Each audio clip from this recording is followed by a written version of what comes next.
Oops. Good evening, everybody. Welcome to this meeting of the Scrutiny Committee. My name's Councillor David Potter. I'm the current chair of the committee.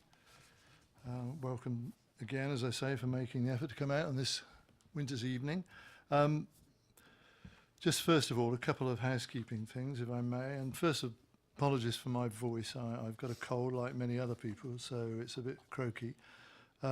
Fire evacuation procedures for evening meetings. There are no fire alarms scheduled for this evening. Therefore, if the fire alarm sounds, please evacuate the building immediately. The fire exit is located at the rear of this room. Go down the stairs and meet in the War Memorial Park. This meeting is being webcast. Please note the meeting is being webcast live on the internet. The webcast will also be published to YouTube after the meeting, and check with the officer for confirmation of that. And just finally, mobile phones. Can I just ask all members and the public to switch off their phones or turn them to silent? Thank you. Right, apologies for absence and substitutions. I've got an apology direct from Councillor Faulkner, who's not very well, not able to be with us, and I don't think there's been an opportunity for a substitution as far as I know. Okay. So just dealing with that first, can I immediately ask, is somebody who's willing to act as Vice Chair this evening? Thank you, Councillor Miller. If that's with everybody's agreement, thank you. If you'd like to come up here, thank you. I don't think there's any other apology for absence. Declarations of interest. Does anybody have anything that they need to declare this evening? Okay, thank you. Urgent matters. If you bear with me, I think I'd like to raise something myself. I don't think there's any other opportunity to, really. So I just wait for Councillor Miller to settle down. I'm sorry, Paul.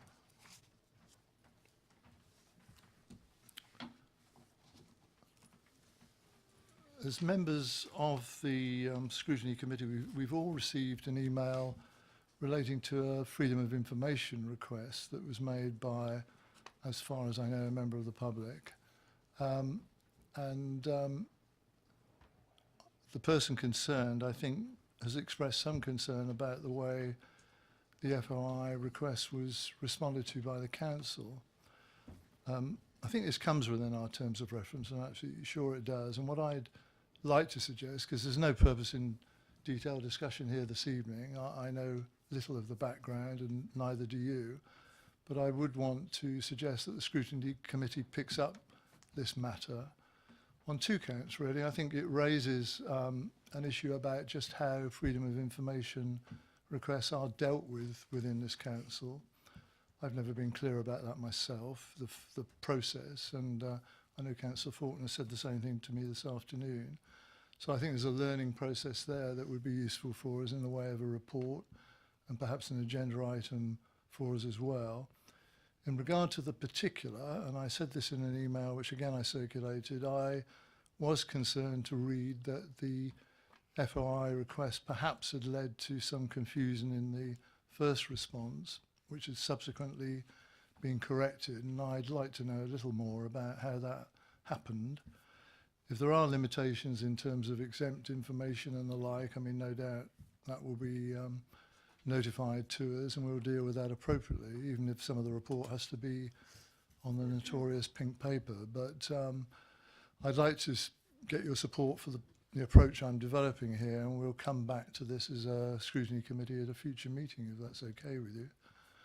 If there's any interim advice I can give on it because of correspondence with officers, then I'll send that out as well. Does that meet with your approval committee? Okay, thank you. Just a comment for me. Oh. My only comment is that I didn't see any officers on the distribution list that went round. I may have missed it, but I noticed in the email trail there was one of the governance officers addressed this at one particular stage. I don't know what the connection would be to the officers at all. No, I mean, I'd have to admit, I mean, in a sense, it relates to what I said originally in terms of who has overall responsibility for FOIs. Is it dealt with on a specialist, departmental basis? Legal. I think it's legal. Obviously comes under, my colleague is saying legal, definitely. So, I mean, what we will do then, Paul, is to make sure that it's circulated properly to officers for complete information, and then we'll get a full response back in terms of all of the stuff that I've mentioned. Thank you. Okay, moving on then. The minutes of the meeting held on the 20th of November, and these are before us, obviously, to approve their accuracy. Councillor Cousins, did I see? Yes, thank you, Chair. I've got no issue with the contents of the minutes. The one thing that I was looking to add on to this was that there are a number of questions raised on the night of the committee that were answered subsequently, and an email did come out to that effect, which we all saw. However, is there a way of attaching that response to these minutes, because there are some important things that would be good to clarify and have on public record? Two in particular were one on the incorrect information regarding infant graves. It was confirmed in the additional document that there is no charge for infant graves, and I think that would be good to have on the record. And the second one was a minor issue but important to my residents, was about not increasing the shuttle bus charge for BCOT students. Again, there were good answers within the document that was sent out, but is there a way of attaching that to these minutes? I mean, thank you, Councillor. I take your point, of course I do, and it's always this sort of dichotomy, isn't it, between minutes which are an accurate summary of what was said on the night and something that might have occurred subsequent to that. But I think it is of interest because obviously it was the summary of a number of comments we made on the budget provisions and all of that was discussed. I can see no reason why we couldn't send that out as a supplementary note to just confirm exactly what went to the financial officer. Would that be possible? Do you actually want it on the web? Because on the website, obviously, on the Basingstoke and Dean website, where there's the scrutiny minutes, did you want it as an additional attachment there? I mean, I'm presuming there's nothing confidential. No, I don't think that. Well, sorry, I looked at Graham just for a second in terms of the financial information that was contained in it. Yeah, I was going to say, if you're in agreement, maybe we could just look through the content and make sure there's nothing that's confidential anyway, and then we can consider the best way, whether it's to the website or to the minutes. But if we just look through the content first, and I'm pretty certain it's okay. Happy with that, and Sadie's point is valid, I think, as well. If we can get that in terms of the information on the web, that would be useful. I mean, most of this, I think, related to fees and charges, and obviously that's all out for consultation in any case, isn't it, as part of the budgetary process. So I can't imagine we'd stumble over that, but we'll have a look at that. And thank you, Councillor Cousins. We'll put that in hand. Okay. That apart, is everybody happy that this is a correct record of the minute of the meeting? Thank you. Okay.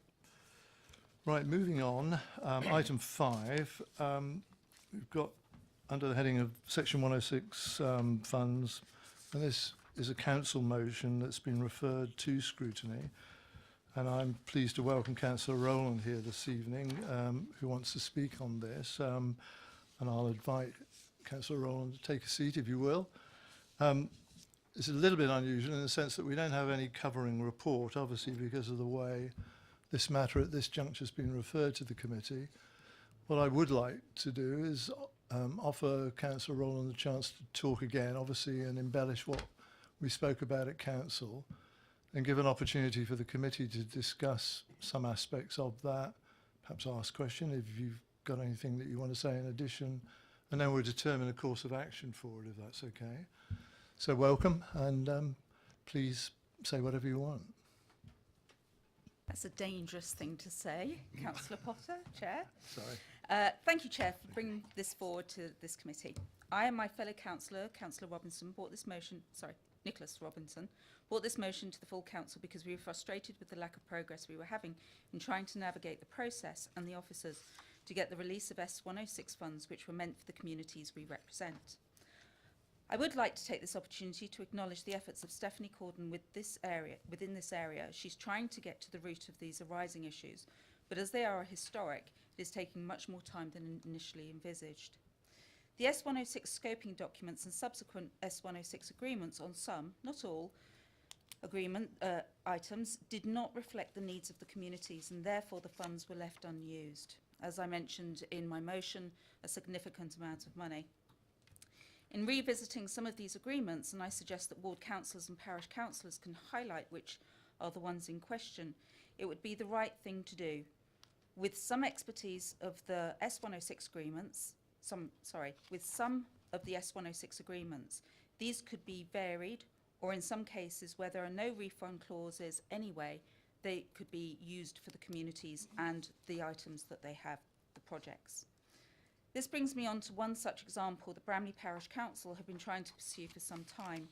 There are two planning consents, 1502-686 OUT and 1502-708 OUT, resulting in a total of some £74,944 of funds allocated to Bramley.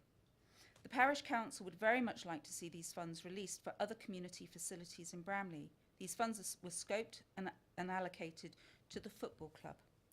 The football club is a private concern in the village, and as far as I'm aware, is not what the Parish Council consider to be a community group.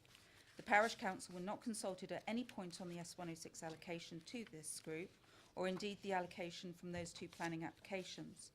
I believe the football club were looking for a new club room, which they were thinking could be hired out for community events. This is problematic, as Bramley already has 4 community halls, all which vie with one another for users, and the Parish Council feels that another one is unnecessary. £75,000 is not enough to build such a facility, and they don't believe that the football club has the means to raise the rest of the capital they will require. This is one example. They also have a number of other S106 funds on their statements which they're seeking clarification. I could go on, but I've highlighted just one example here. I would appreciate this matter being addressed and not kicked off into the long grass, no pun intended. But it seems that once we try and have conversations, you go round in circles. I've been having these conversations for 2.5 years, and that's why I brought the full motion to the council. Thank you very much. I was just going to say a minute left, and I didn't need to do that, and I hadn't forewarned you in any case, really. So thank you for that preamble. Can I ask, I mean, are the members of the committee who'd like to comment on what Councillor Rowland has said thus far? And then I'll make a suggestion, if I may, anyway. But does anybody want to add to the points that Councillor Rowland has read? Councillor Ashfield?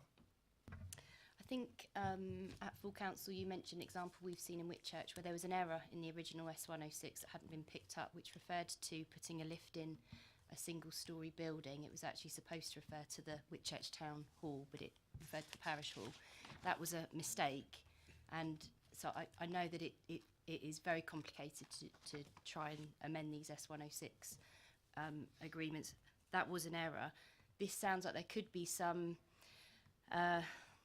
you know, have Bramley Football Club been consulted? Are they comfortable with the suggestion that the money's moved? Because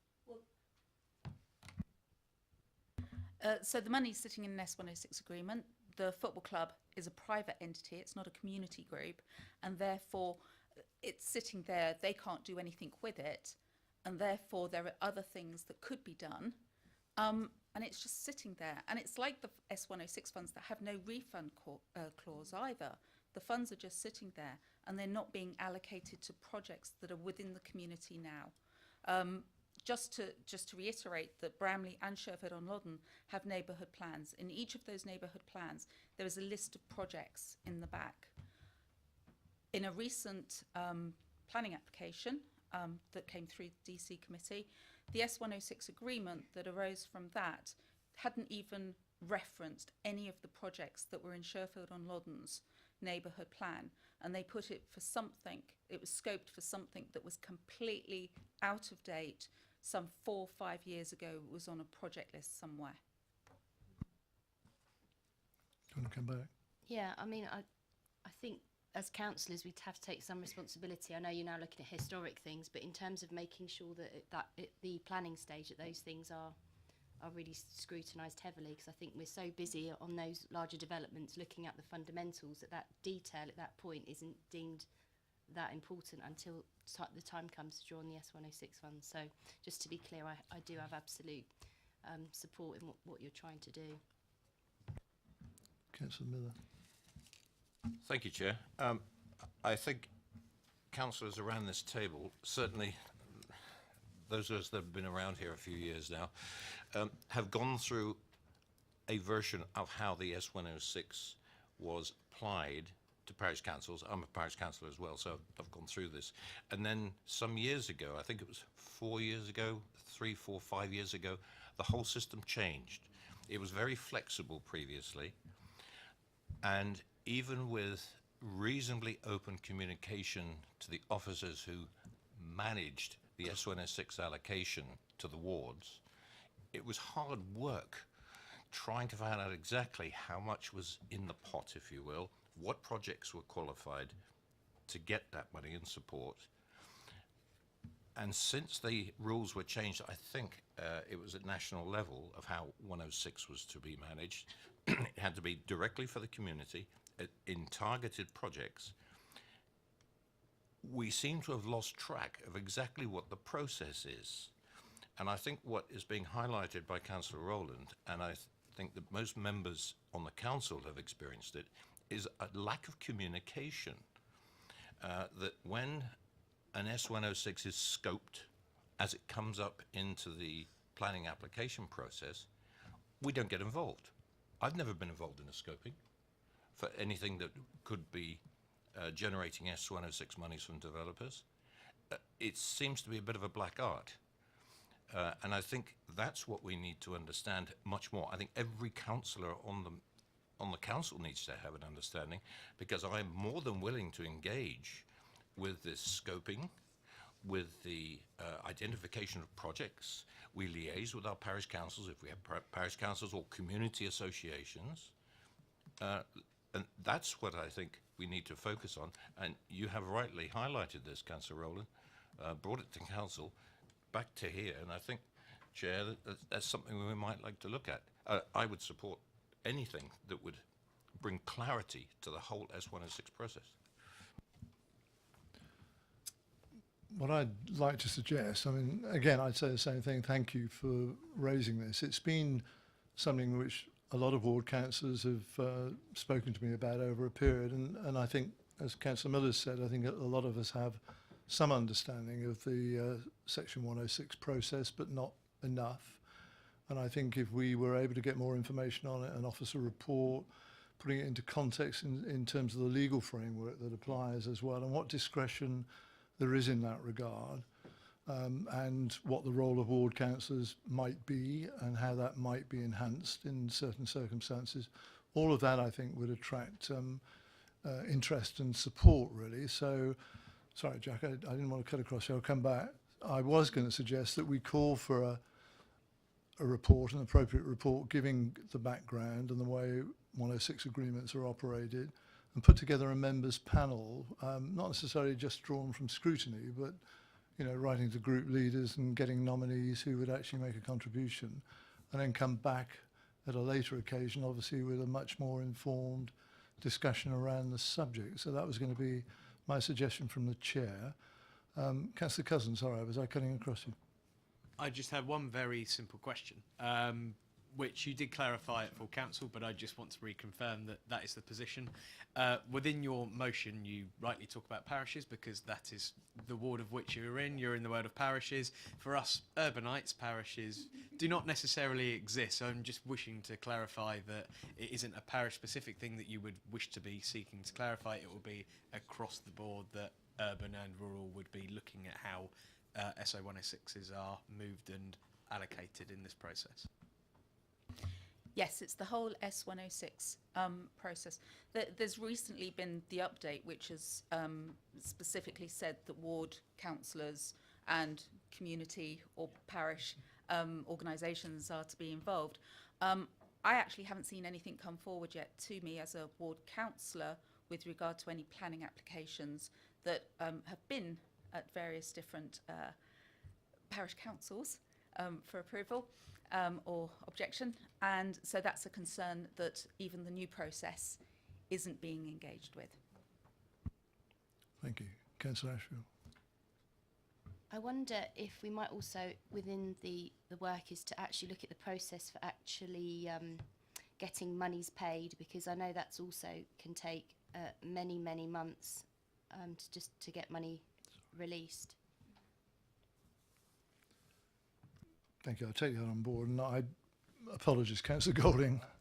Building on that, just to make it clear that we are interested both in the process by which the Section 106 agreement is drawn up and the process by which the money is subsequently spent, because it's different officers involved, I think, and Absolutely. we want something that covers both aspects, and the aspect of getting the money in as well. Thank you. My apologies for moving too quickly. Okay, it seems to me, is it the case? I mean, we have a consensus, I think, on the way we'd like to approach this, and I'm sure Graham and others will be able to take this on board in terms of the informed commentary we need to get on this in the first place, you know, a proper understanding of the whole process, and then for a members panel, I think, to do some work on it as well, and I'll organise an inquiry of group leaders, see what nominees we come forward with, if that's okay with everybody. Okay. Thank you, Councillor Rowland. I know you're going to reappear in a few minutes anyway. Thank you. Okay, thank you. Right, moving forward. Item 6, under the heading of Scrutiny Non-Permanent Staffing Report. I'm sure Anne-Marie Scott won't mind me saying we have her apologies this evening. She had a domestic situation to attend to. Her daughter was involved in a car accident. Again, I hope she won't mind me saying that. I'm glad to say it's not as bad as it sounded originally, but hence Anne-Marie not being here this evening. But we're pleased to welcome Jackie Sorrell, who's, I think, making her first appearance at one of our committees. So welcome, Jackie. And I gather you're going to be able to present the report in the way that Anne-Marie would have done, and we'll go from there, if that's okay with you. Thank you. I shall certainly do my best, sir. Basingstoke and Dean Council employs a variety of people with different skills and qualifications. However, at times the council may require temporary resources, including agency workers, interims and consultants, to deliver service improvements to our residents. The main reason for the use of agency temporary workers is to cover key vacancies pending recruitment, employee absences that are affecting productivity of services, and the need to cover things such as absences such as maternity leave. We also may have seasonal demands covering elements that need to appoint a permanent resource that isn't required all year round. One of the main areas that you may have identified in the report is in relation to project staff. This relates to planned work or activity that is finished over a fixed period of time intended to achieve a particular purpose. For example, the Many Down and Basingview projects. The council has the necessary skills and expertise from their existing employees for their core business. There may be areas within the infrastructure that requires a more specialist approach from time to time. For example, a VAT consultant at fixed points during the financial year, or an employment barrister, depending on employment tribunals cases. These staff are usually required for a very short periods of time or at certain points during the year, as there would not be enough work within the council for them to be a permanent member of staff all year round. This is a standard cost-effective option for obtaining these specialist posts both in the public sector and the private sector. Monitoring of these workers is done under contract, so all of these workers do have contracts that are monitored by the council. They are also monitored in line with IR35 regulations and the Agency Workers Directive to ensure that the council's interests are protected. The report itself highlights the number of agency, interims and consultants the council has. It's got descriptions of why those workers were employed, and it identifies the costs attached to those workers. I'm happy to take any questions. Thank you. I do have, again, Councillor Rowland who wants to speak on the report. If I invite you to do that now, Councillor Rowland, then we can take up questions as a consequence of both, I think. Thank you. And I'll say it properly this time. You've got 4 minutes when I start it, and I'll warn you when you're a minute away from the end. Oh, sorry. Thank you very much. Thank you. Thank you, Chair. I would like to thank the Scrutiny Committee for requesting this report, which I found to be interesting as Chair of HR in providing the scale of interim staffing within the organisation and the cost that it represents and the part it plays in the overall staffing costs. I did take a stroll on the website through the organisation and was actually quite surprised how many interims are in post within the council. As most members would have seen recently with the appointment of the Interim Executive of Borough Development, it highlighted that the HR Committee constitution now specifically excludes interim appointments. I, as did my other fellow members of the HR Committee, thought it would have been good communication practice to advise the HR Committee of such a change in their role, as only in May 2018 did we recommend the appointment of an interim executive position.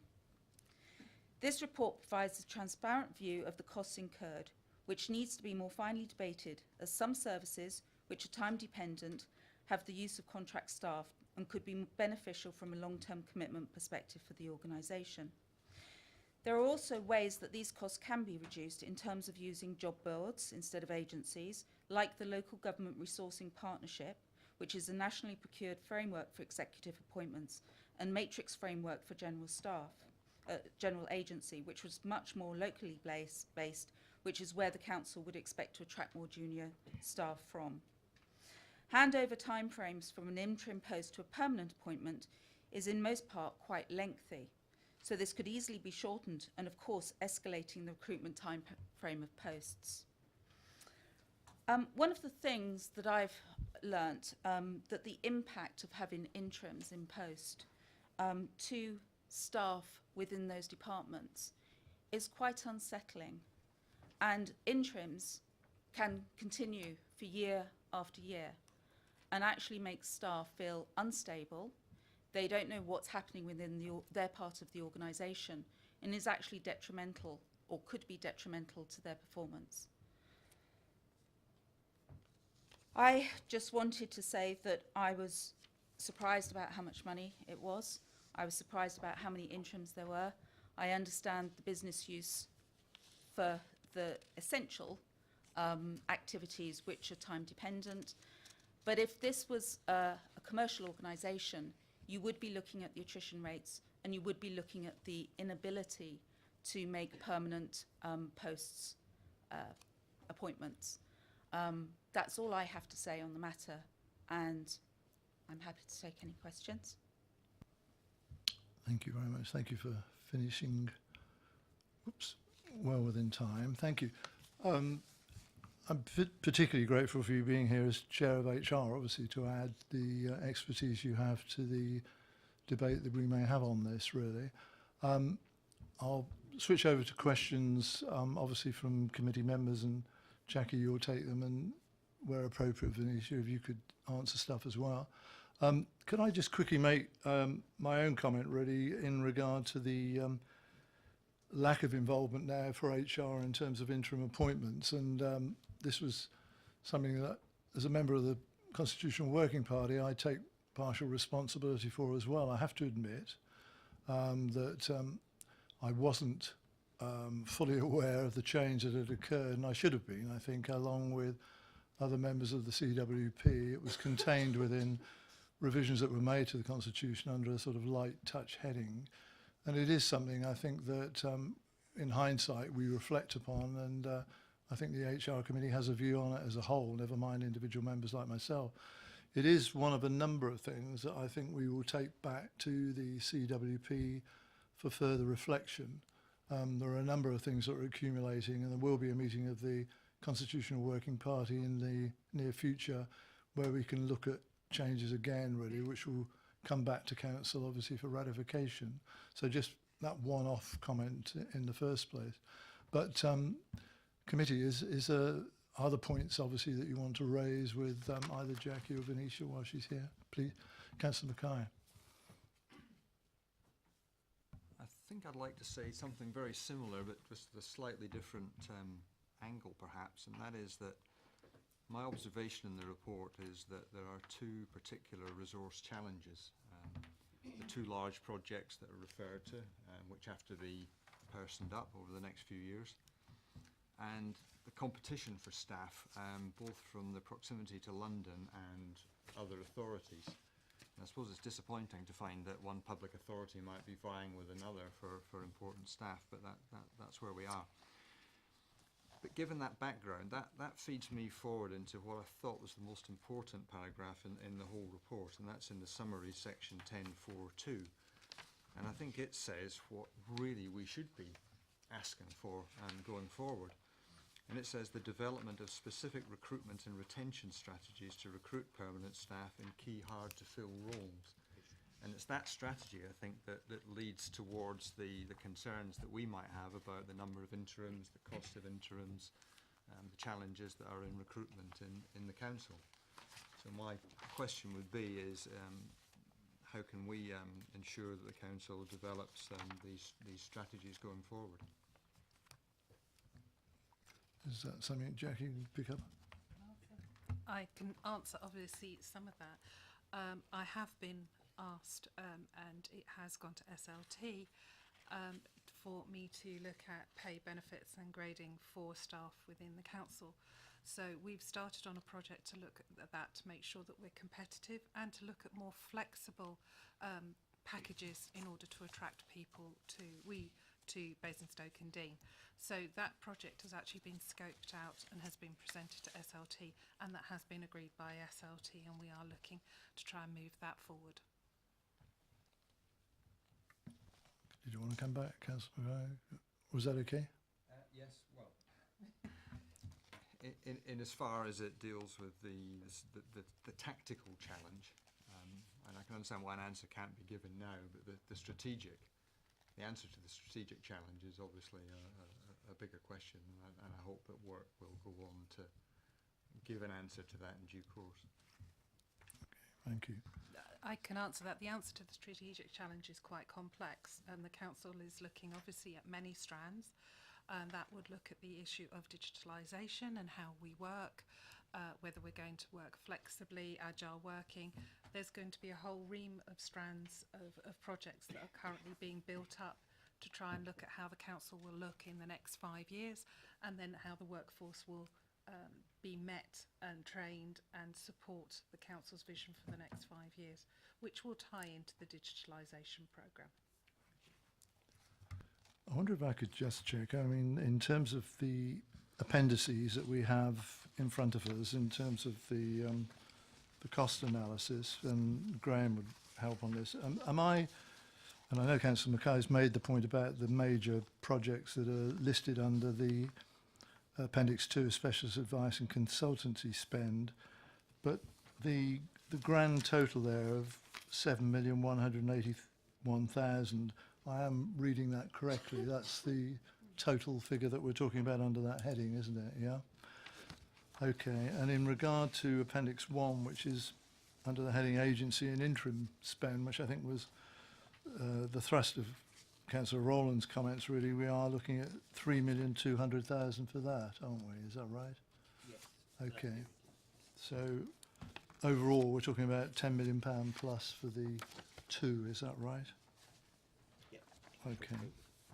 3 years. Yeah, I was trying to analyse it on a year-by-year basis, but that. Annualised Okay. at 3 million. Okay. Thank you.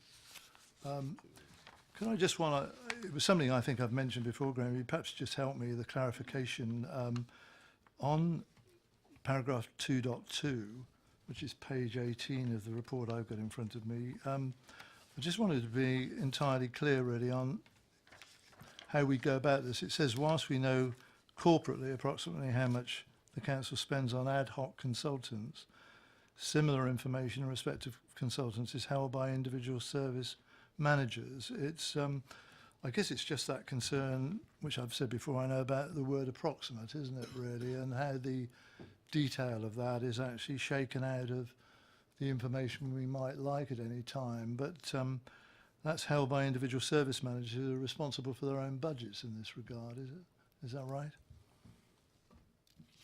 And if I may answer, and keep looking at Jackie because she's done the detailed work, so may fill in while I'm missing something. So, with an interim member of staff, there's a contract. The contracts are held centrally. The payments go through, and it can be tracked completely accurately. With consultancy, individual services can be commissioning those, and the invoices can go through, including some consultancy as well as some services. So it's not quite as black and white, and it will also depend on what coding the money is spent to. So I think approximate is probably not the right word. I think what we're saying is there could be some elements in our trawl of spend against certain companies and codes. There might be a payment that's against the wrong code or includes a little bit of supplies and services that may not quite pick up 100% accuracy. So it's just giving that context. Okay. If I could just clarify, obviously these workers are taken on under different styles of contract. So you have the service contracts, which are monitored through like a procurement process and go through the invoicing system. And then we have the other staff, the agency through the matrix, which comes in as a centralised bill.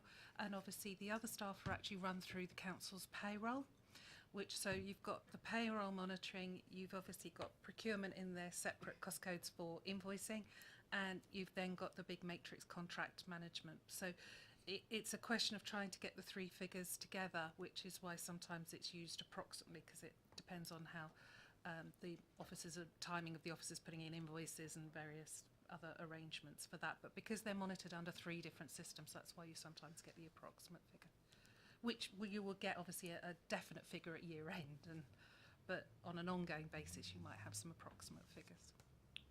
Okay. Has anybody else got any questions for Jackie particularly, or for Venetia while she's with us? Councillor Cousins. Thank you, Chair.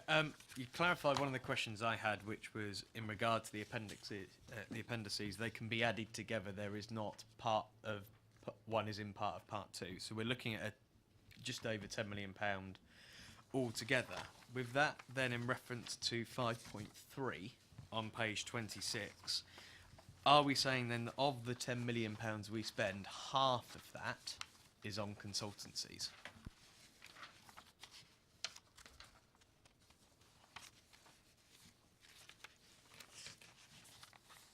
What page is that, Councillor Cousins? I do beg your That's pardon. page 26 or 12 of 16, depending on which way Yes. round you're reading it. Sorry, thank you.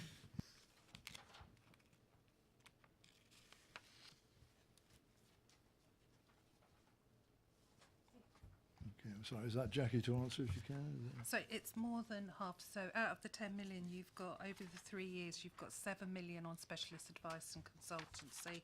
Sorry, I know I've said roughly 7, but yeah, and 3 million roughly on agency spend.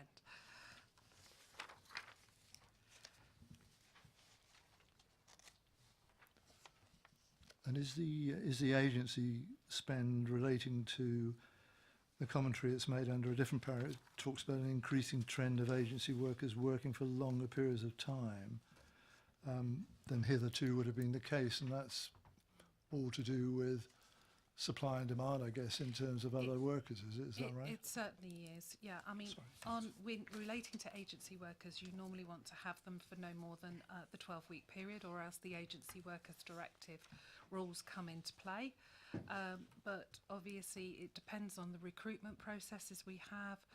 Obviously, we can't leave services with no staff at all, so or insufficient staff. So if the recruitment processes unfortunately have been unsuccessful, then we have to evaluate them and then go through a secondary recruitment process, which can take more than the 12-week period.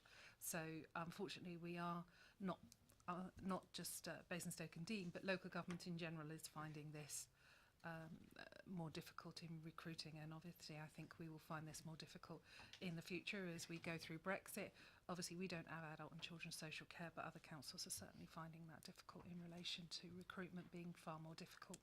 Okay. I mean, it's a bit of tautology on my part, I'm sorry really. I mean, in paragraph 10.3 we're saying this reflects service demands and the need to cover statutory functions and remains under regular review. I mean, even though we're talking about statutory functions, which are not temporary responsibilities, but a permanent Yes, responsibility, it's still difficult to get the staff that are needed to do that work. absolutely. The council is central government actually has what's called a formal shortage occupation list, and it lists all the occupations that are of shortage supply within the UK. And it identifies quite a few occupations in local government. Affecting this council, obviously there are some accountancy areas, and there is obviously quite a few post roles in planning that are considered nationally shortage occupations. So this is a problem that is affecting local government and the public sector as a whole. Which brings us back, I guess, obviously to Councillor Mackay's point, which was answered by yourself, about the development of specific recruitment and retention strategies to secure permanent staff in key hard-to-fill roles wherever we can, obviously, and in competition with many other employers, I guess, really. Okay, thank you. Are there any other points, any questions? Sorry, Councillor Cavan. Thank you, Chair. Just one thing I wanted to raise. It would have been helpful to have seen some comparators in the report in terms of how Basingstoke compares to other local authorities. And I appreciate in section 1.2, the first sentence talks about the scale of ambition of this council versus other district councils. So we may be trying to achieve a lot more, perhaps, is what that seems to be indicating, than other councils. Therefore, a direct comparison may not be easy. But just particularly for the sort of, and I think I raised this point as well at HR committee, that sense of, yes, we've got some issues, but how do we compare to other authorities? Are we spending a lot more, or are we spending a lot less? It's sort of, where are we placed in terms of a benchmark? I think would be really useful to understand if there's any information you can offer around that. There's a considerable amount of benchmarking data related to this subject, because obviously it's an issue that all councils have. It's a question of identifying the best benchmarks for you to look at. Looking at it as a whole is a fairly meaningless, and even if I were to identify cost, I mean, you've got like 3 million spend over, if I go to a London borough, they spend that in a month, not a year, in relation to agency workers. So it would be very helpful to me if I can have an idea of what sort of benchmarks you're actually hoping to look at. And then I can see if you're relating the benchmarking to percentage number of vacancies, or if you could narrow it down, because it's a very broad subject with an awful lot of data attached to it, and I would be more than happy to provide you with benchmarking data. I think, yeah, I can have a look at benchmarking data related to other district and borough councils, but I can also do comparison to London boroughs or even other public services, because we've all got the same style of problems, I'm afraid. I mean, just cutting across that, I mean, the HR committee, as Councillor Rowland, I think, would confirm that it is a continuing agenda item for us, really, isn't it, in terms of our analysis of staff supply and the processes by which we employ staff and where we fit within the sort of profile of other local authorities. And we employ, ironically, consultants to help us with that exercise as well, don't we? But perhaps having regard to some of the things that have been said tonight, we can take this on board, or HR can look at this again and see whether we just need to refine that a bit, really. Is that okay? Okay. Thank you. Councillor Tilbury. While Phoenicia's here, one thing that came up in the email that you raised was, well, we know one of the issues is with a lot of the senior positions is very often they're on 3 months' notice.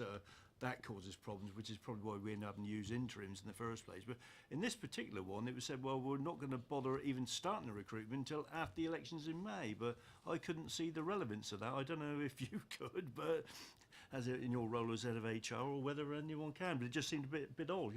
It's just extending the period. If we're not even going to start looking at it to then, there'll be at least 3 months after that before you've got anyone. Well, it'll probably take 2 months to advertise it, then 3 months. You know, so we're looking at an interim position that could go on for nearly a year. It just seems a bit odd.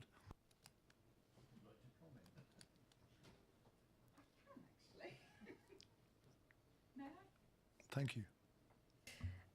So the timescales for the interim, with the interim executive director that's just been appointed, is basically October, November. I've been told that we will not be able to get a final panel together until after the elections and the AGM. So there would be no ratification until a July full council. So essentially, we wouldn't be able to start that process until July, to then go out and look for the executive director. I think everybody knows how I feel about things, given the all members' responses that I went back, and so I feel quite strongly about this. Thank you. Councillor Robinson. Thank you, Chairman. It's just a brief question on Appendix 1, which is page 29 or 15 of 16, depending how you're reading it. We've got the costs here for the spend on agency and interim, but they're all raw costs, and it would be interesting to know what the uplift is, if you like, on if those staff were employed. Do you see what I'm getting at? So at the moment, I'm looking at it, I completely appreciate the conversation that we've had around the difficulties for the organisation in other ways, but it would be interesting to know purely in financial terms how much more it costs to have interims in these positions rather than being normal members of staff, if you see what I'm getting at. Don't take offence at the word normal, would you, anybody? Sorry. Of course, come back, Jackie. Sorry, just on the point earlier, senior staff in the public sector actually have notice periods anything up to 6 months, not 3. So it's just so it's even longer, I'm afraid. In relation to the point you're making, it would be easy to do that data in relation to what's called establishment posts. In other words, in relation to the thank you, establishment posts. In the relation to non-establishment posts like the project officers, it would just be based on an industry norm, and these are industry norm figures. So I'm not sure how much data it would give you for non-establishment posts, but establishment posts we could certainly provide that. But those the money that's paid to consultants and agencies on establishment posts also take into consideration on costs as well. So they are benchmarked against the total package rather than just basic salary. But we can have a look at that data if you wish. Okay, thank you. Anybody else? Councillor Cousins? Thank you. I suppose it's a question for Venetia, really. Just in terms of reading through this report, there are a number of departments that have identified that they've had a very high turnover of staff over a very short period of time. Have we carried out an employee engagement survey to actually see what the mood of the camp is, as it were? Because that may well uncover not only why we've got this very high turnover of employees, but it might also uncover a stumbling block or a culture issue that when people are applying or are choosing not to apply, that actually there's, the rumour mill can be a wonderful thing, but it can also be a very harmful thing. And if we've got a very high turnover of staff in a very short period of time, is there a way of working out by doing an employee engagement survey, actually these rumours might be coming out and we need to put those things to bed? I think Jackie wants to come back first of all on the staff survey stuff, I guess. But We've just completed a staff engagement survey and obviously are currently analysing the results. But the more effective process would be to try and look at exit interview data. It's a very informal exit interview process at Basingstoke and Dean. We just sent out a form and people can voluntarily fill out the form or the information. It's an online form. We're currently reviewing that to be more proactive in getting that data, because obviously it's essential to evaluating the projects that we have going ahead as to why the staff the why the staff are leaving. But I have data at the moment, but it's on a very small sample. Come back. And on that employee engagement survey, has every single employee been asked that, or has it been a you have been randomly selected? All employees. And sorry, what was the percentage response that you got back? Did you get 100% response, or 10%, or somewhere in between? I don't know the exact figure, but I'm advised it was a good response, which usually means for these things you're around the mid-mark, around the 50% mark. Venetia, did you want to come back on that point? I'm sorry, I wasn't sure whether you did. No, I'm pretty happy with that. I think the one thing that I'm picking up on the exit interviews is that in commercial organisations, exit interviews are pretty much mandatory. Yes. And it gives the individual an opportunity to speak with the HR professional around the issues why they're leaving. It also gives, if it's just for other reasons, financial, professional, accelerating their professional career, etc., there's usually something which is like would employ again on the exit interviews. And so as time goes on, a person might come back again and be involved in an interview and could be re-employed. So I personally think exit interviews, having done a few myself, are very, very useful tools in terms of actually finding out whether there are issues and what the source is, and it's done in a confidential nature, but it gives the organisation an opportunity to revisit. And that's what I think is really healthy about them. I mean, certainly in my conversation with Anne-Marie, I think Jackie would respect this. Certainly she said to me exit interviews was one of the major areas that she wanted to look at, obviously with her colleagues, because she felt they needed to be done differently and in an improved, more comprehensive way than they had hitherto. And I think the benefits of that are being talked about here this evening. So I'm sure that's on the agenda for the department in due course, isn't it? Okay. Thank you. Councillor Miller. Thank you, Chair. Just one quick question. You mentioned exit interviews. In the same breath, you were talking about an online form. That fills me disturbingly. You sent somebody leaves the organisation, you email them a form. Exit interviews should be personal. It's got to be face to face with somebody who knows what they're doing. How the process appears to start at the moment is that we send people a form to fill out, and then obviously they're invited to have either a telephone interview or a face-to-face interview, but they don't have to attend, and the take-up's been very small.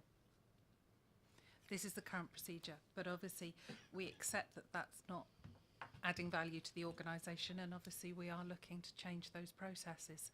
So they're currently under review, but I don't have a final answer to give you because that process is ongoing at the moment. Okay, thank you. There's a number of points that I think have come out of this really that you know, we'll be able to just refine really within the minutes and take forward the number of areas of work, information that we can collect together. And I think obviously coming back really to what Councillor Mackay said, really, all this, sorry, I beg your pardon, this council obviously would seek to make itself even more attractive than it currently is in regard to people wanting to work for it within a very competitive market, really. But the points that Councillor Robinson made as well, really making a sort of cost comparison, really, in terms of the figures that we've got before us would be very useful. So we'll do some work on that as well. And I'm genuinely grateful, Councillor Ron, for you coming along, and obviously you and I have exchanged information about the interim post in question, and once that process gets back into the CWP, I will be seeking to get back to something like we used to have for a proper role for the HR committee, but I'll see whether I get support from other councillors in my endeavours on that. But thank you very much. Thank you, Jackie, very much.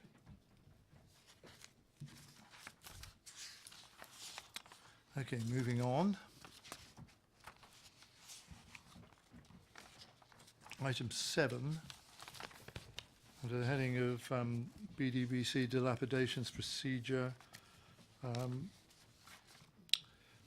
I've got welcome Jeff, sorry, I beg your pardon, Jeff Coe here this evening to lead us through the report that's been prepared.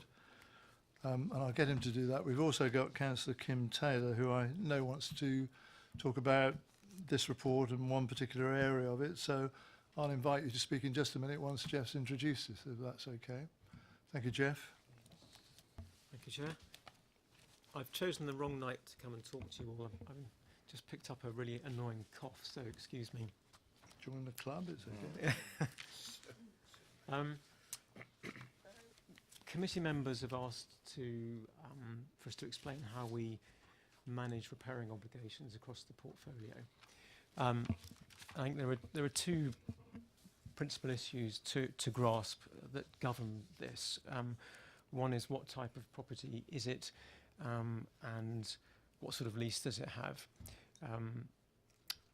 So for this exercise, we've looked at the community assets, such as community halls, direct let investments, which are properties typically on shorter term leases, and our ground lease portfolio.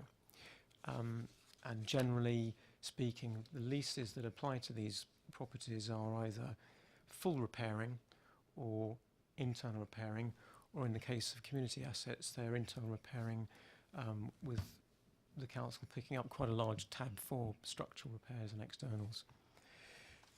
The portfolio comprises about 800, just under 800 leases.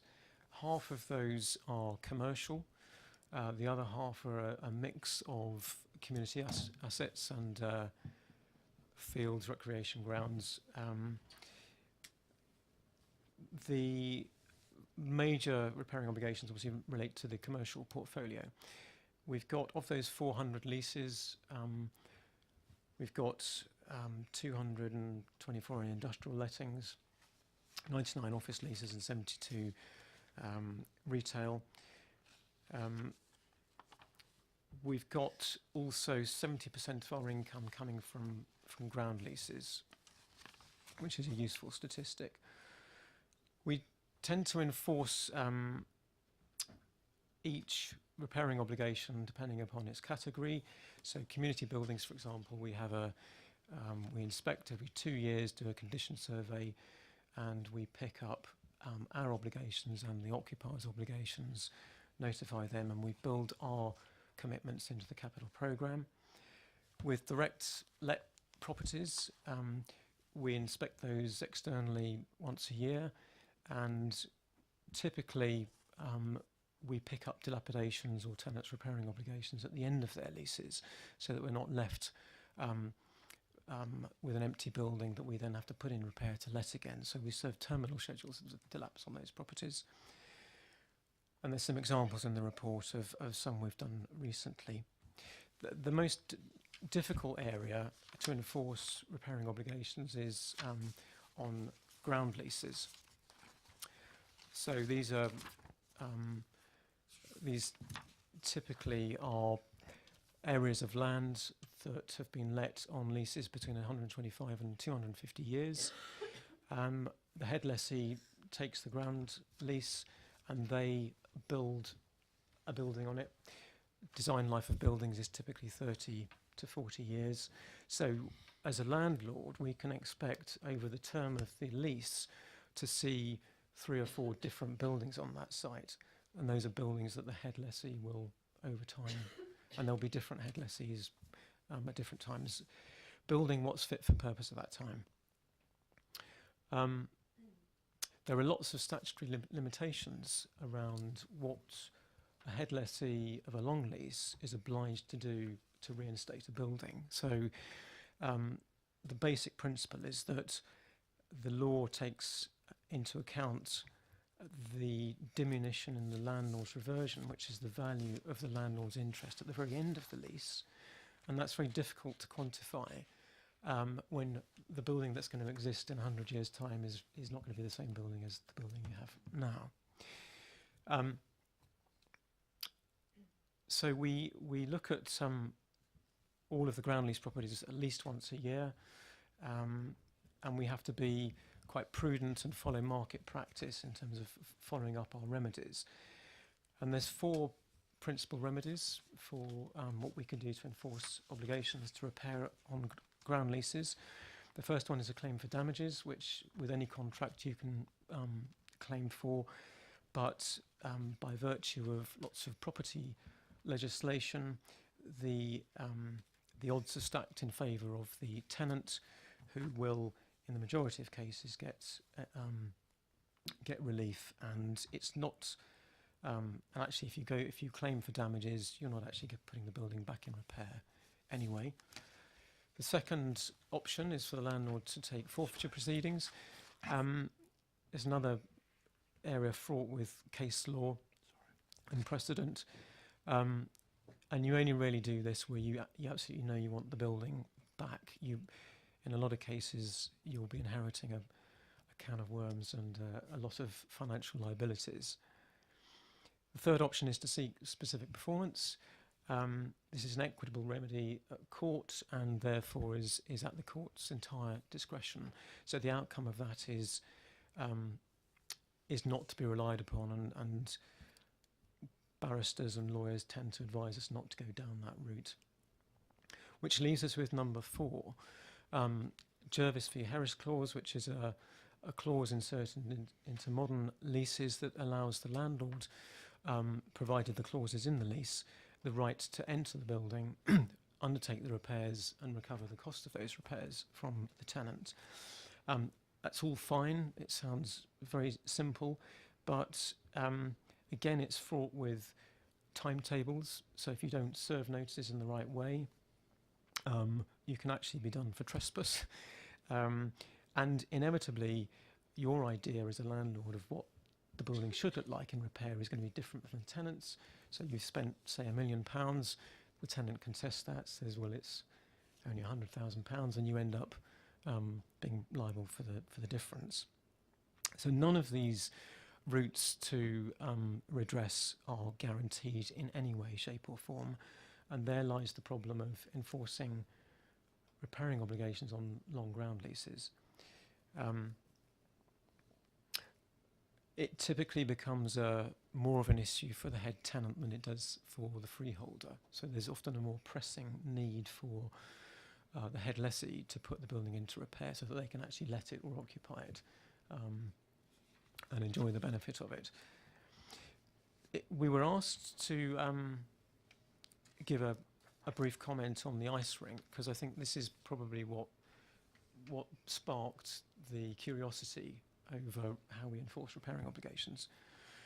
This is being dealt with by a colleague of mine. It's being reported to the CEP committee in the summer. There's another update, I think, due quite soon. June. And it's a good example of how difficult it is for us as landlord to insist that the building is reinstated. In this case, it's a lump of ice that has frozen the ground and is causing ground heave. So the middle of the ice rink's coming up and taking some of the peripheral structure with it. Now, in the short term, it's not a problem. You can shave off the top of the ice rink and it's still usable, but that's not a long-term solution. The long-term solution is quite expensive, and contractually, our head tenant, who has in turn sublet to Planet Ice, they both have liability contractually for repairing the ice pad and the building itself. We've been pursuing that line with them. The eventual aspiration is that, as part of the Leisure Park regeneration project, that this will get subsumed into that, and an opportunity to recreate a new ice rink or something similar will present itself. We've commissioned some independent specialists to look at the ice rink to establish exactly to what degree of cost we're looking at to repair it. And those results are due in the next month or so. So we are trying to, we're treading a fine line between keeping the ice rink open and trying to persuade the head tenant and subtenant under our contractual relationship to undertake the repairs that are necessary. To summarise, we do take this seriously. We inspect direct lets and ground lease buildings at least once a year. We do that with community buildings. We're actually in community buildings quite frequently, so we're actually on site to know what's going on. But we do formal condition surveys every 2 years, and where we can, we pick up and enforce these obligations. With the ground lease portfolio, what's happening is that all of those buildings that are reaching the end of their economic life are into a position where the head lessee or their third-party developers are coming to us to saying, can we extend their lease to justify them building a new building? Because typically you need at least 125 years to justify the investment in a new building. So the actual natural cycle of putting buildings back into either a state of repair through refurbishment or redevelopment is already happening on some considerable scale. And we've got, when I prepared this note, we had 30 ground lease regears in negotiation. We've now got about 34. So every few weeks there's more coming in, and that's an opportunity for us to restructure the lease. So we've got a fit for purpose financial and contractual vehicle, and we get hopefully a new or refurbished building out of it as well. So sorry, is that all right? I'll take any questions that you have. Thank you. Just before that, I will invite Councillor Taylor, I think, to speak, because I think it probably is going to be in part about the last element that you were speaking about. So welcome, Councillor Taylor.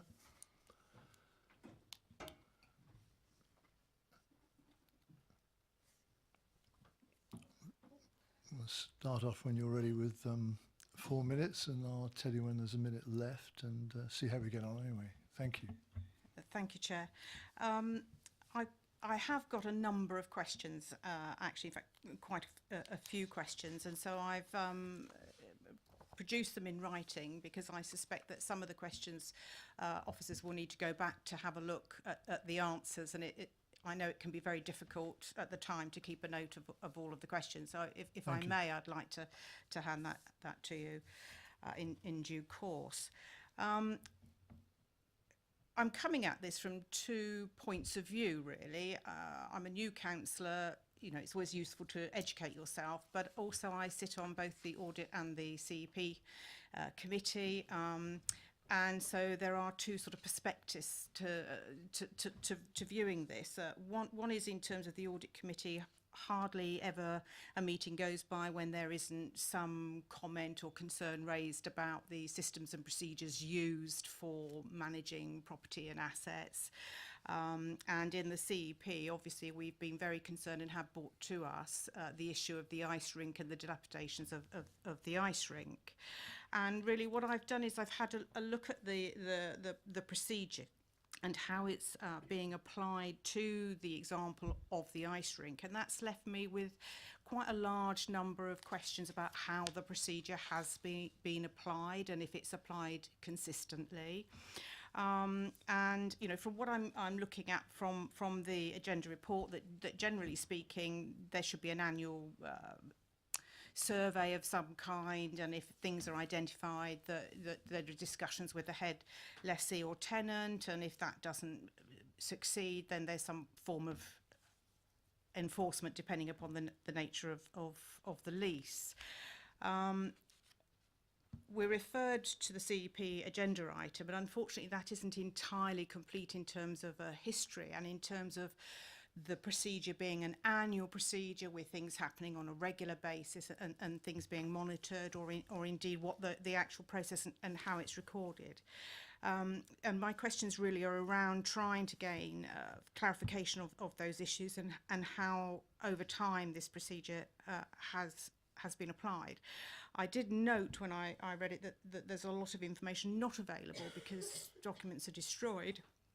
And I did wonder whether that was actually appropriate and something else to be seized upon. But in terms of this procedure and the example given, questions that I would like to ask are specifically what recording systems and processes exist to record the annual inspections and the outcomes. In the CP report 2.7, we're told that there was an inspection in 2011 and cracking in various areas, including the stand. Structural damage was already being There's, identified. just a in minute left, but 2011. I'll let you finish the questions. Yeah. I think that would be good. So carry on. Oh, Sorry, right, Vivian. thank you. What kind of lease is there for the ice rink? It's not terribly clear. It's not clear what annual inspections actually took place between 2000 and 2018 and where these were recorded. What, you know, at the time of the initial inspection in 2011, who was the head lessee? Did we contact them about structural cracking's pretty serious, I would have thought. You know, so have we actually taken that forward at that time? And if not, why? Did we know that there had been a change of head lessee, for example, at that time? In 2013, apparently there was another meeting according to the CEP report, and again, what happened? Was it recorded? What action was taken? Did we go back to the head lessee? In 2016, it would appear that the Council's environmental health and building controls people had to be brought in by the public because it was considered to be so structurally unsound. And again, what happened? What visits? Where is it recorded? Did we actually contact the head lessee? The CEP report focuses very much on a sub-tenant as opposed to the head lessee, and I get a sense that we've only really contacted the head lessee recently as a result of the work of CEP. So my questions really are all around that process. Has it worked? Shall we see how we get on with that? Yeah. Just to start with, I don't know whether Jeff's going to be in a position to, if you've noted them anyway, I mean, pick up, Yeah. are they there? Yes, Can- I have got okay. them. Do you want to? If there's, if it's possible, I mean, between Jeff and Graham to answer some of those, but if not, you know, obviously we'll come back with some written answers in due course. I'm not sure how complicated that is to respond to. I didn't pick them all up myself anyway, but are any of those answerable tonight, Jeff? Or Yes, I think. Thank you. In terms of how we record inspections, we've got a facility on the new Promise system to record all inspections, and that's where they will be recorded. Up until now, there's been no formal recording. It's been, well, for the last couple of years, it's my understanding. Before that, there was more formal recording. We had in the property team a dedicated inspector, but that post went as part of efficiency savings. So it's something that does need to be recorded, certainly, and we've got a protocol around what gets looked at for what different types of buildings. So I can't show you any inspection data right today, but we will be able to do that going forward. Your questions on the ice rink, I'm afraid I'll have to come back to you on those because my colleague's been involved in that from day one. Again, my understanding is that we have been in constant dialogue with the head lessee, because they are our direct tenant. The ground lease is with them. There's been dialogue with their subtenant as well because it's a sensitive community issue. We would always deal with the head lessee because that's our contractual relationship. This is an unusual case because it's a very specialised building. Probably the most, of all of the let buildings, it's probably one of the most unique. To repair what needs to be repaired is a significant sum of money, and contractually it's not the council's obligation to step in and do that, which is why we've been trying to coax the head tenant to pursue their obligations. But I think I probably can't say any more than that tonight, I'm afraid. just before I bring you back in, can I just check, I mean, in terms of CEP and the report that's being prepared, and I think you were talking about a June timetable, is that right? I mean, is that going to cover some of the same area that we're reflecting on tonight. I mean, Councillor Golding, you might be able to... Yeah, June is what we're proposing to the committee meeting later this month. I mean, the committee still have to approve that that's when they want it in the work time, but that is the proposal. And my answer is, as a bit of, I would hope that the report coming back is going to answer, could it pick up these questions now they've been tabled. I've written down most of the questions, but again, if we can take away the list, we can incorporate that in the work that's going on. I think Councillor Taylor's listed them all, so yeah, they're there for could I just add maybe a couple of other things, because I'm obviously at Accounts and Audit Committee, and I'm aware there's a number of audit recommendations from the implementation of the property system that Jeff talked around. Actually, all of those recommendations have now been agreed. So the first time at the next audit committee, you'll see they're all cleared off and that is in place. So that's a step forward. I think the only other bit I'd kind of reiterate, and we'll come back to the full questions, is that balance in terms of the length of the lease, the amount of money potentially to repair on a long-term basis the ice rink, and what that would mean for the supply of a community asset, because there's a risk that the organisation that would end up with the bill, Planet Ice, are not in a financial position to meet that. So we're trying to get that balance between progressing the work but maintaining the asset, and that's the balance I think Jeff's tried to kind of explain. But I think if we can go away and look through the records, we can hopefully get a little bit more detail to more specifically answer and demonstrate that in terms of number of meetings, etc. Councillor Taylor, come back on. Thank you, Chair. I suppose really, you know, you talk about the discussions with Planet Ice, but Planet Ice are the subtenant, not the head lessee. And I think that is an important issue that I'm trying to bring to bear here with my questions, is that have we actually been in discussion with the head lessee from 2011 when the first structural issues were first raised? So just to reiterate, Jeff, and so because Jeff made the point very clearly, and I've kind of taken you away from that, we absolutely have. I think the conversations with Planet Ice as well have been around that, making sure we understand that bigger picture and what that might mean around the ongoing delivery of a community asset. So as Jeff says, our relationship has to be through the head lessee, it has to be, but in terms of kind of understanding the bigger impact for Basingstoke, we've ensured we've been speaking to the operator as well, so we understand what that would impact and how that would feed down. Come back again.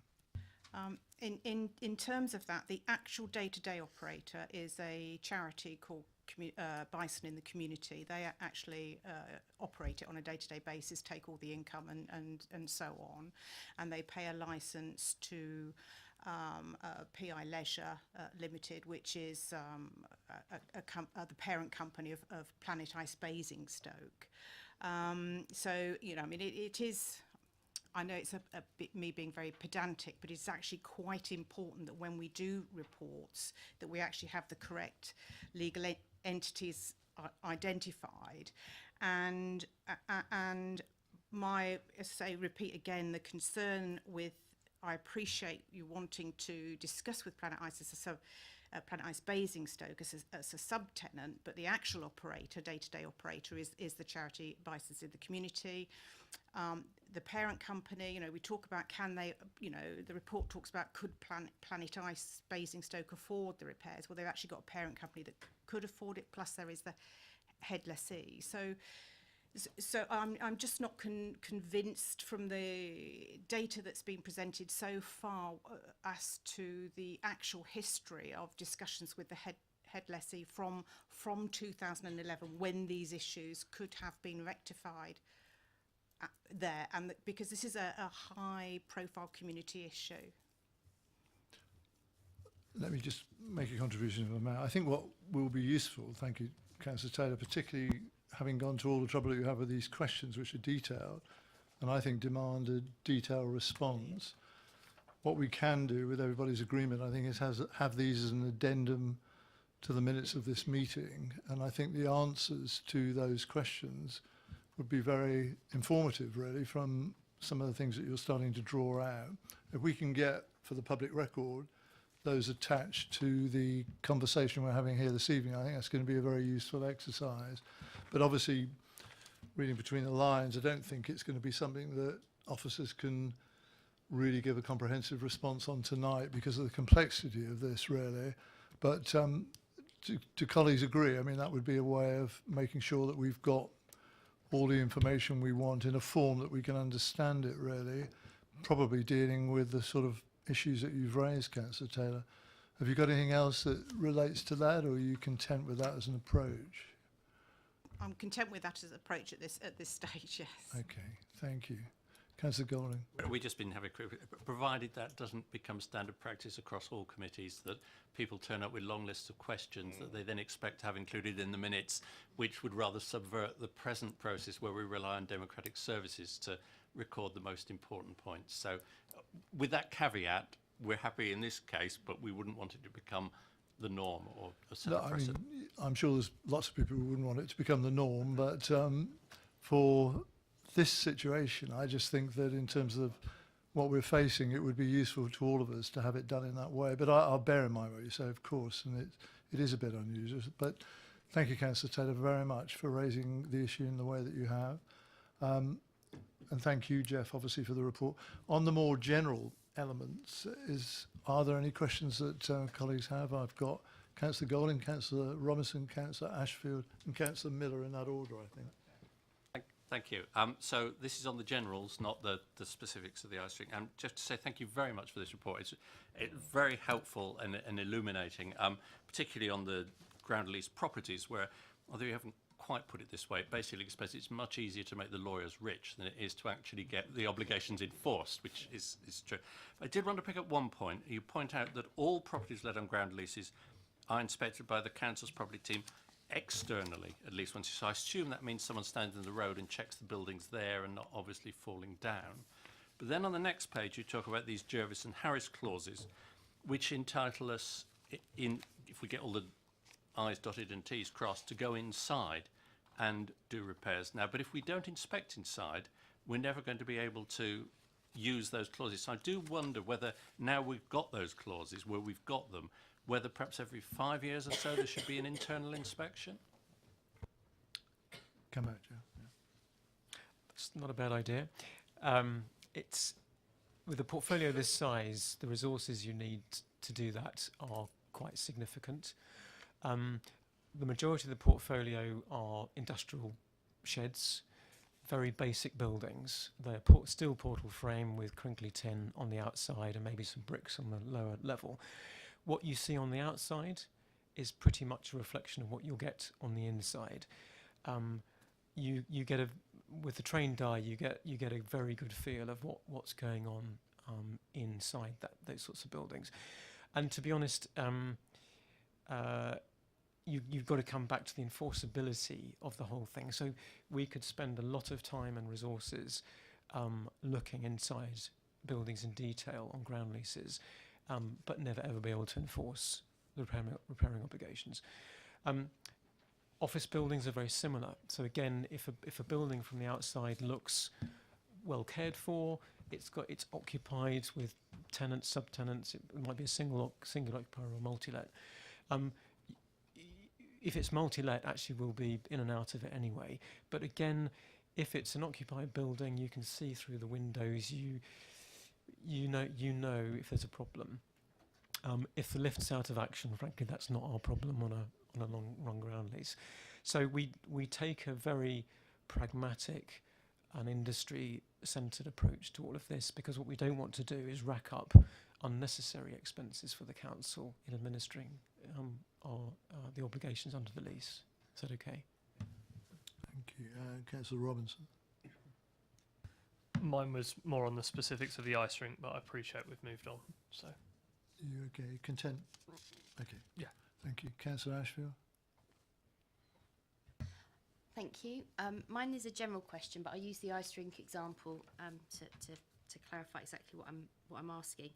In the case of SSL, the head lessee, do we have terms within that arrangement that requires the head lessee, SSL in this case, to have sort of due diligence around who they're subletting to? Is it just up to them who they sublet to, or do we take some interest, bearing in mind that there is some, I'm thinking about in financial terms, but almost a performance requirement on the sublessee? It's not unusual in our leases for us as landlord to be able to vet subtenants. In fact, I have many coming across my desk for places like Festival Place, where we're the freeholder, and we have to approve any subletting there. On however, many of the older leases, older ground leases, our consent is not required. This is a relatively new lease to SSL. It was in 2000, so I suspect there is a provision for the head tenant to seek our approval, and it will be qualified though, which is landlord's consent not to be unreasonably withheld, and you can only withhold consent as a landlord if the subtenant proposed is bankrupt or patently not of the right covenant strength, or has a history of something else. So it's very difficult to rely on that. I can't answer that question directly, but we can wind that into the responses to the CEP report. Okay, thank you. Councillor Miller. Thank you, Chair. Yeah, General, I'm going to flip back to community buildings. Being a parish councillor, and I hold twice a month sit in parish meetings. The community building, I understand, and its similar arrangement around the borough exists to run the village hall, the community centre, whatever the name happens to be, under a charitable trust umbrella. Now, charitable trusts, by their very nature, don't generate a lot of money. They cover their costs. It's more a revenue thing that they cover their ongoing costs. The village hall in Chinham, in the last 12 years, to my knowledge, has come cap in hand to the parish council and saying, we need to redo the electrics. We need a new boiler. I know these are running costs, but there is no way that I think the majority of the charitable trusts can actually generate the kind of bank account to cater for the repairs that come up from time to time. And they've had this charitable trust there, I don't know, 35 years maybe. And I'm quite sure there are other community buildings in the same boat all around Basingstoke. I notice in here it says often a tenant will apply for a grant or other community support. That's getting kind of tough these days. And I'm just wondering if there might be an examination by the council to look and see how vulnerable these community trusts, who are absolutely crucial at providing these community facilities. And I've had a chat to our new community engagement officer, and she's been very switched on, very conscious of a lot of these things. But in a matter of principle, times have moved on in the last 35 years. And I can think there's some community halls, certainly in the rural areas, that are much older than that. That's a sort of convoluted question, but it's a vulnerability, I think, is what I'm trying to identify on some of these older community trusts, as long as I've got the right understanding of how they're leased and how they're managed. I agree. When you go and visit these buildings and meet the people that run them, for the benefit of the community, they are very impressive organisations and very deserving. That said, we have leases in place on all of the community buildings. We've got 28 community buildings, community halls. The repairing obligations are limited in the main to the occupier having liability for internal decoration and repairs and for services like heating. Some of the community buildings, we're responsible for some of the heating replacement costs. we take on board all the structural and external and landscaping obligations in every case. We have a planning policy that says that we have to have X number, no one can be more than 15 minutes walk away from a community hall, which is quite challenging from a capital perspective. So there's a piece of work that we've started on to look at how we do this differently. It needs to be sustainable for the community groups, and for the council procuring these buildings as well. It would be lovely to have brand new buildings, but we don't have the funds to do that right now. So we're building. Forgive me, I don't know the stats on it, but we are building 1 or 2 new community centres, and I think we're looking differently at the way ongoing liabilities are shared out. Come in, Graham.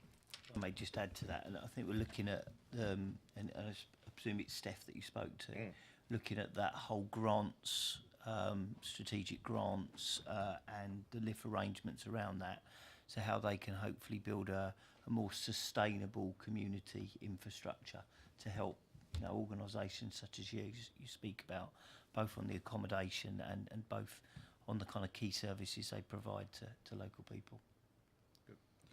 I think it would be useful. I mean, I'm involved with the management committee of a community centre, and as you say, it's established as a charitable trust. And I think the dichotomy is, I think if I'm right in saying this, there shouldn't be a profit made, inverted commas, from the activities of the trust in managing the building. On the other hand, there are day-to-day, repairs, obviously, and remedial and improvements that need to be done, without always having to resort to grant applications, really. So getting that balance right. The days have gone, I think, as Councillor Miller says, where grants were more readily available. So we do need to reflect a little, I think, in terms of the relationship, don't we, really, in terms of how we can better manage these resources, really. Thank you for that. Are there any other questions of Jeff before we let him off? And thank you, Jeff, very much. I mean, that was very comprehensive, and thank you for dealing with all the sub-elements of that, really. And obviously, I know you'll work to contribute to the questions that Councillor Taylor raised, and we'll do, as I've said, on this rare occasion of attaching it as an appendix to the minutes and the answers as well. So thank you very much. Okay. Right, committee, just moving on. Item whatever. Sorry, in terms of future work programme, review of work programme, which is page 39 onwards. Once I've found it. Looking at the things that we've got listed for the 19th of March 2019, I mean, the performance panel update is a regular feature of our work.